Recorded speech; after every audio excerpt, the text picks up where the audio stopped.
Welcome back, Vendor Besties. Season 2, Episode 10. Cheers. We're on 10? 10, I know. That's crazy. So proud of us. Hello, Vanessa. Welcome. Welcome. Today we are welcoming Vanessa, the traveling planner. She is also a planner like Emily and myself. She has her own business here in the Portland metro area and comes from a background of some corporate event planning and some venue management. So she's got a nice rounded tale of experience. A round tail, huh? A nice resume, if you will. Okay. A repertoire. Yes. Hi. Hi. Hi. I'm excited. We asked what she wanted to talk about, and she said vendors with bad attitudes. So that means it's time for a tea episode. We love some juicy tales. Yeah. Do you have a little story you want to, or a main example, or like what's the one thing about vendors universally that bothers you the most, that you see happen the most, probably? I think communication, like bad communication. Obviously, as planners, like we want to be organized. We want to be good with communication. Like we want to make sure that everybody is aware of their roles and what they're doing and timeline of things and deadlines. So it's harder when I'm reaching out to a vendor, and I understand like people are on vacations and time off and stuff like that. But when you're taking a week or two to respond to me, that's when I'm like, okay, well, now I have to put pressure on you and be like, hey, did you receive my email? Or even if it's a text, like if I see that you've read my message, but you haven't responded, I'm like, or DM. Why? Yeah, or DM. Yeah. You know, like it's really not the most It's not professional great. when... No.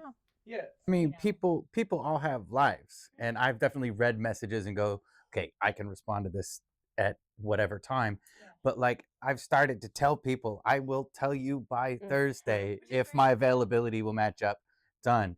On Thursday, the reminder goes off of my phone, send it. So ADHD lives are a thing, but like, where does the excuse end? Yeah. And if you've gotten this kind of feedback from somebody before, you know, that's when we start to implement systems for ourselves. Same thing. And one of mine is telling people, if this is something I need to do action on, please email me, and then I can put it into my workflow. If it's in a text, I may not remember. I love when you, just this week, Tony, I was like, hey, can you work on this thing? And you're like, yes, tomorrow. I'm like, cool. Like, great. Acknowledgement is absolutely part of communication. And if you need wiggle room time, you say that. I'm super busy this week, but I will slot it into my priority list. Yeah, exactly. Just a little acknowledgement goes so, like, just the longest way. Just telling somebody, yes, I will get to it. It may not be right this second, maybe tomorrow, but that's more than enough. Yeah. And just like being honest with where you're at. You know, I feel like that's where it starts. I feel like most people don't want to scam. Most people don't want to be flaky. But I think most people also want to agree to do too much because they want to be the hero. Yeah. And as my business is ramping up, I'm not able to be that hero that can like do a shoot tomorrow or help out with something tomorrow or the next day.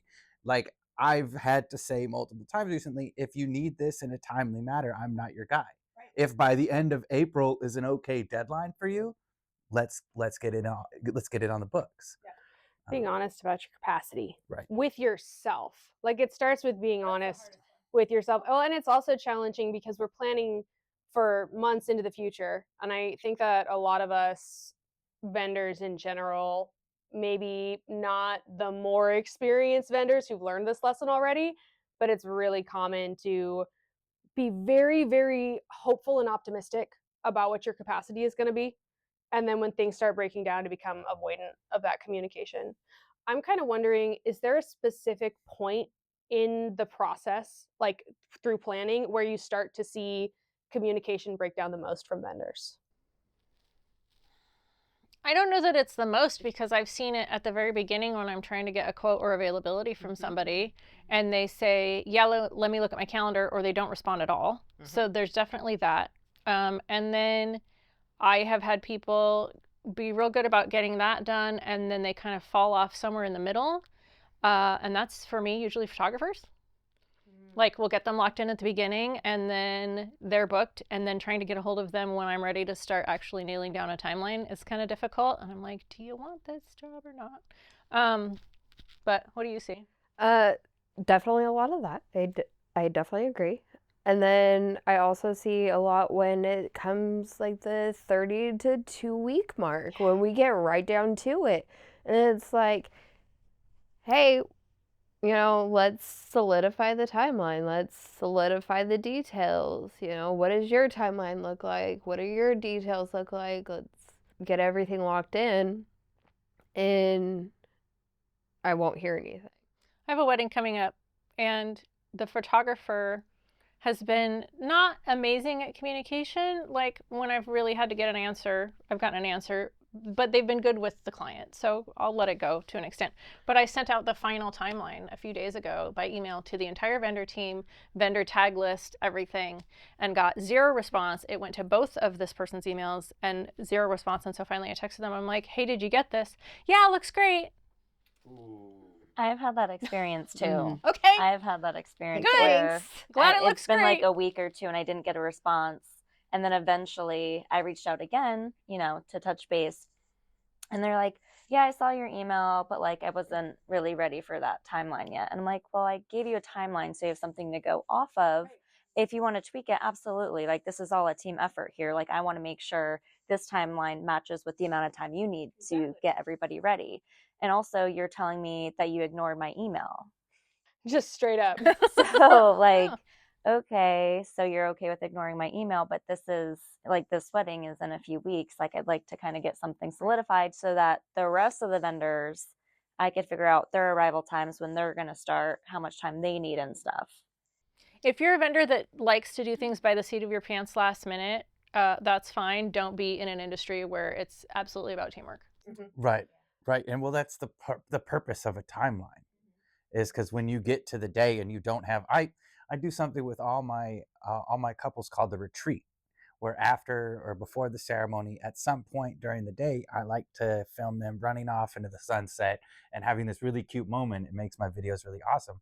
But if I haven't coordinated with the planner, that's not on the books. Right. So I can't deliver that because I haven't communicated that I need the retreat. Yeah, we're working on a timeline right now, and I'm waiting for input from the photographer, and then like we can coordinate all of this together, and there's room in it.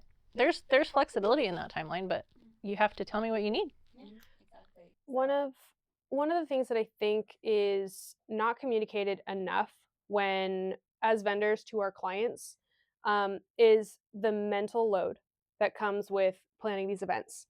And when people talk about, oh, the wedding tax, this, that, and the other, a lot of the reason why it's expensive to pull off events like this is because the mental load of planning ahead of time is significant. And it's very hard to communicate what exactly that entails if you're not actually doing that labor. But a lot of what your job is, specifically as planners, is carrying that. And I think vendors also sometimes fail to recognize that not communicating effectively is increasing that mental load tremendously.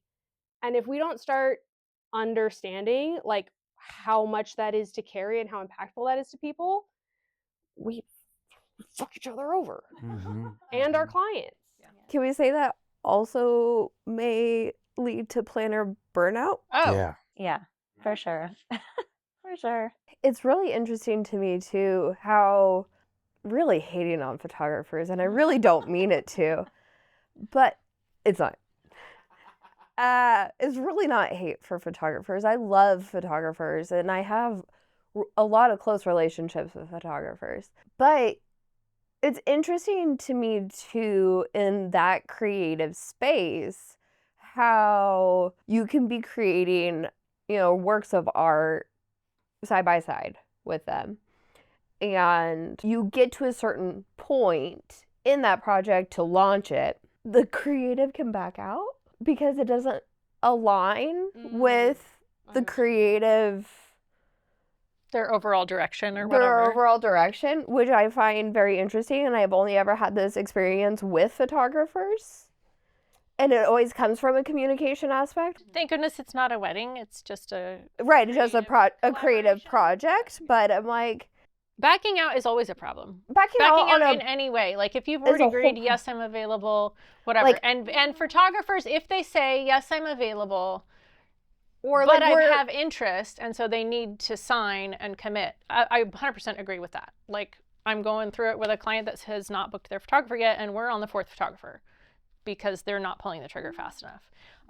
But I know who that is too. but it's I mean there's a myriad of problems, and really the overarching topic is professionalism in general. So and yes, you can have legit reasons for backing out, so don't worry, there are good reasons, right. It's not but it's always going to cause a problem. So, okay, here's kind of my question. When we hit these points, right, where the communication is broken down, or somebody kind of last minute backs out, makes it just whatever happens, wherever the breakdown is, I'm wondering if you guys have had to deal with people handling those situations in a way, like interacting with you or with clients in a way that's like actually unprofessional. Are you getting attitude? Like, how are you getting, you know what I mean? Like, what do you do when that happens? Oh, yes. Yes. I want some grit. So this was a baker that I've never worked with before. It wasn't you. Baker T. Yeah, let's talk about me on the podcast. And it's so weird too, because like I never have issues with bakers. Like they're there usually just They come and go, deliver. and it's They're yeah, so it's just chill. so quick. bakers are great. And so anywho, so I gave her the schedule for the day. I said, hey, please drop off the cake and desserts at this time, yada yada yada. It was well in advance. She had the timeline for the day. So the day comes, she arrives late, which at that point that's on her if you're going to show up late. But regardless, I'm not stopping the wedding because you're late. So she was standing basically where the entryway was for guests to enter the tent, and she was flouring the cake, and the dessert table was outside of the tent. So I said, hey, look, in about 15-20 minutes, we're going to have guests enter. I just want to make sure they're not, interrupting you while you're trying to flour the cake, because you're literally right in the way. So she got that heads up warning. And then I'm like, all right, well, now we're falling behind on time. So I went up to her again and I said, hey, like, can you please just move the cake over here? Like, I do need to call guests in. Like, you're kind of just in the way. Can you flour it where it's gonna be? Yeah. So therefore, The cake was going somewhere else, and she's flouring it somewhere and then gonna move it, which also makes no sense. I mean, I don't know what the reception space looks like, so it's hard to like judge, but that is generally not. I'm usually going to put the cake where I want the cake to be, so you move it as little as possible. That's a reasonable request to make. Yeah. You gave a warning, you made a reasonable ask. Yeah. What happened? So after that second warning, she decided to cuss me out. Yeah, she. On site. Yeah. My assistant is across the tent, and like literally her jaw is dropping because she can hear this person cussing me out, saying, no, she's not doing that. She's staying right here, beep, beep, beep, blah, blah.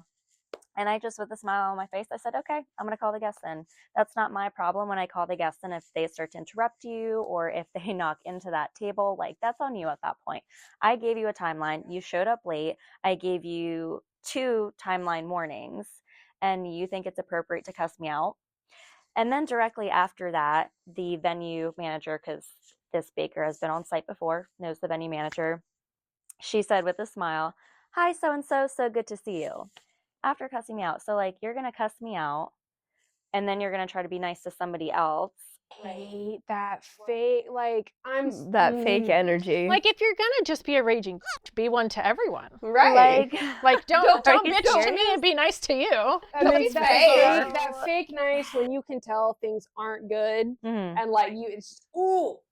So You handled that so professionally. immediately after that, like my assistant came up to me. She's like, what was that? And I was like, first of all, that was somebody that was so disrespectful. I will never be working with this vendor again. They are automatically on my blacklist. If you're a vendor, you should not be cussing anybody out, period. Yeah. I don't care what vendor you That are. part. but that just is so unprofessional and just has left such a bad taste in my mouth. So whenever I see her pop up on social media or like hear her name, like I will never like engage in that. And that I think you texted me about it that day, like maybe even during downtime later in the day or the next day. Like I heard about it and heard about this baker immediately, and that person is now on my list because if they're going to be disrespectful to someone who I know is a capable professional person, how are they going to treat me? How are they going to treat our clients? Right. Even if somebody's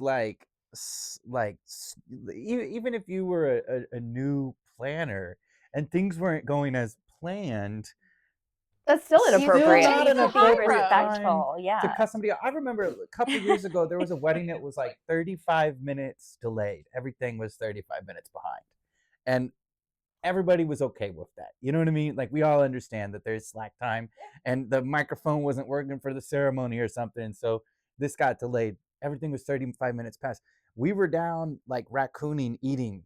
My assistant and this was a photographer and me were all eating, and they were just ripping on this planner. I can't believe it. What am I gonna do? Now I have to stay an extra 35 minutes, this and this and this. It's like you didn't plan for this. You don't have something in your contract that says if things are delayed, this is what happens. These are extra fees. These are like, this is such a big part of events is And delay. at what point do you have grace for the rest of your vendor team for something happening? Yeah. Like part of the professionalism question, I've had a DJ that was having equipment failures all day, and I'll give you a little bit of slack, but if it's the kind of thing where then you're giving me excuses that don't make any sense, and I grew up with a sound engineer as a parent and I know how gear works, like don't be BSing me and don't be making excuses for why you were late. And you know, when I told you that there was going to be traffic issues and I gave you a heads up and I've given you all the timelines and I've over communicated and overextended, like Right. you're not getting more business from me. Well, these two stories are not cussing out, but you might as well have been. You know what I mean? You're talking like this. You might as well have just cussed out because I see that non-solution based mindset. Yeah. I see that non-positive mindset, and that's a problem for me because in the events industry and in the wedding industry in particular, all goes wrong. Like no wedding is ever perfect. No. Like I'm just gonna Yeah. say that right now. There's never a perfect No. wedding. And like No. maybe on the client's perspective, yes. Let's like hope. we make it as perfect for them as we can. Behind the scenes, nothing is ever going perfect. Like no timeline is gonna be to a T. Like sometimes, you know, dinner could be, you know, a 5-minute delay. Like no, the guests and the couple aren't knowing that. We know that and stuff. But we work as a team to make sure it all flows smoothly. And if somebody's attitude and negativity is like interfering with that and the experience, like that ruins everybody's mood. Why? Just why? Like, It's why- unnecessary. And like it's a wedding day. Like everybody should be happy and positive, like including vendors. Like, yes, there's some things like that can be out of our control, like weather and stuff. Like that's just a part of, you know. Yeah. Yeah. If That's it's nature. a rain plan, Yeah. if there was an accident on the highway and literally everyone is an hour late, like this is an understandable thing. This is completely outside of all of our control. I've had 2 weddings last summer, 3 weddings last summer where there were major issues in the gorge, construction, and people didn't plan for it, and we started every one of those weddings late. And I just tried to make vendors aware ahead of time. Hey, this is how this goes. If you can have grace and not charge overtime, that'd be lovely. But also, if you need to, they signed your contract. But we're going to talk about it. What was? Hold on. Just because we got 5 minutes before we wrap up, and I know there was a point that I want to do a Point hard us, redirect please. to. Yes. Point. Sorry. I'm going to try to be You're slicker good. than this. Vendors in the communication stage with their clients, not necessarily giving our clients a full perspective on all the labor required on site, and sort of the assumption that that labor is going to fall on the planners and the cascading effect that causes. I couldn't find a good segue. I'm sorry for cutting you off. That's better than what I was gonna say. Go. I have a faux florist that I'm positive does not watch this podcast, and it's a good thing because they're expecting me to move their stuff, and that was brought up to the client months ago, and I said, very politely, that's not actually part of my responsibility. This big installation, to move it here during this time frame between ceremony and reception, I'm going to be moving all these other things that are part of my responsibility.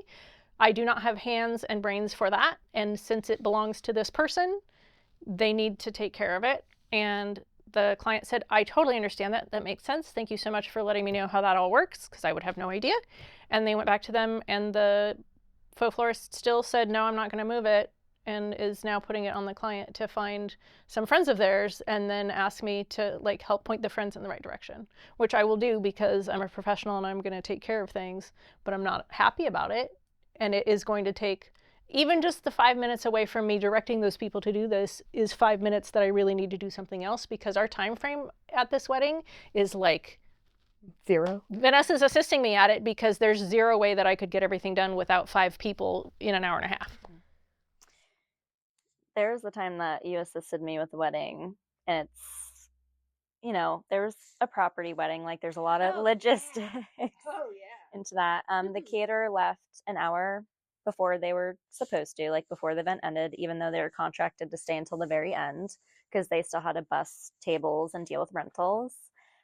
They left, and there were still a bunch of rentals and glassware. Therefore, Marisa and I had to do it because I'm not going to leave that up to the client to have to take care of, or the guests. So yeah, we were still gathering. Well, and every place setting had like 3 glasses. Yeah. And then there was 1 million containers with candles in them on the tables. And so the amount of individual items on every table was astronomical. And there's like wine bottle openers and cloth napkins and plates and flatware and just an incredible amount of inventory. And it was 11 o'clock, and we were still pulling stuff off the tables, and the clients basically told us to leave.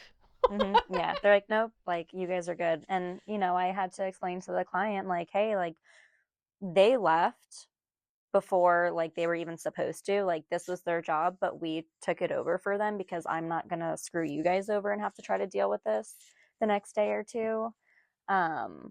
But yeah, no, I mean, the couple was, they were wonderful. Yeah, they were wonderful, and had compensated us for doing somebody else's work. Like, we're not contracted to bus tables, clean up after people. Like, yeah, we can be a helping hand, but that's the responsibility of the catering, especially if it's listed on their contract that they're doing those things, and then they're not doing those things. So we have to do that. Right. In my contract, I charge extra if nobody's busing, because you're going to pay my people to bus, and it will be an extra charge, and I'm bringing extra people for that thing. But I'm not just doing it. Mm-hmm. So I took a contract over last year for a planning company in Central Oregon, and I had 2 assistants. It was great.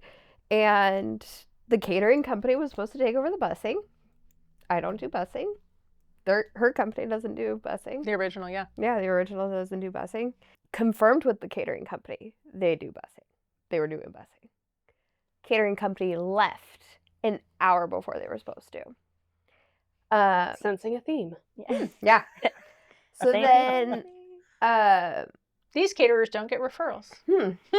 We called the original company's owner, explained the situation, and basically had to approach the client and say, hey, catering didn't do their job, so you can pay us additional. Right, like handling that in that moment is so icky. It's so terrible, but our contracts are the way they are. It's not the planner's job. However, we have to be compensated appropriately because it's not our job. So I think at the end of the day, because we're wrapping up on the last couple minutes here, no, you're fine. This is literally showing that we have similar so problems. much trauma. There's so much more. And our viewers probably have similar stories. So in the comments, wherever you do that, like and subscribe. Yes, if this has inspired you to be pissed off about something, we want to hear about it. If you're pissed Trauma off dump. too. So what's our just don't, guys? What's our just don't be an don't? asshole. That will. Just don't leave off parts of the job from your quote and expect someone else is going to pick them up. If you don't strike, if you don't cut cakes, if you don't bust tables, let your clients know so that they can plan appropriately. Or if it is in your oh yeah, don't leave an hour early. If it's Don't! if it's Like if you're already contracted for it, just don't leave. Just don't leave. Fulfilling Just your stay until the contract. end. and Just- also, just- we didn't have time to talk about this as a story, but just don't leave before checking out with the planner. Like, even if you Thank assume that you've done you. everything, just check in. Just check in. Because Goodbye. A salute from the back of the room. what if I have an envelope full of cash for you? If you bail, I need more You're not envelopes hitting full of cash. Everybody, thank you so much for the conversation. Just have a solution-based mindset. Cheers. amen. Growth mindset. Thank you. Good job, guys. I've been trying to get ahead, but I keep falling short. Sometimes it's tough getting out of bed when I'm feeling out of sorts. Call it what you will. It's just the art of standing still. I'm just trying to get it right. Call up my besties for a ride. You know the best is yet to come.